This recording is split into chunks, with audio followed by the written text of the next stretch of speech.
Hi guys, ito bumili pala ako ng breeding box ng crayfish kasi nga hindi siya nagbi-breed sa sobrang laki. Yan, dapat ganito ilalagay natin dito. So bumili ako ng 8. Tapos i-pair lang natin sila, pares-paresin lang natin. Yung iba hindi ko pa nahuli.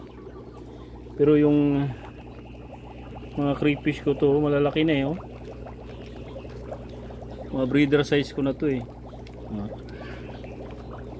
Ilalagay natin doon para mag-breed. So male saka female na ilalagay natin. So yung may pula, ito male. So ayan, laki yan, oh.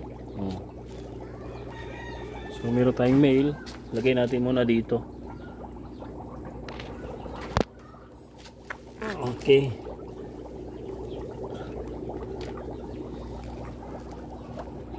So dyan, lalagay natin dapat male, female. Tapos tabunan natin para mag-breed. So 8 yung binili kong ganito, tag 100.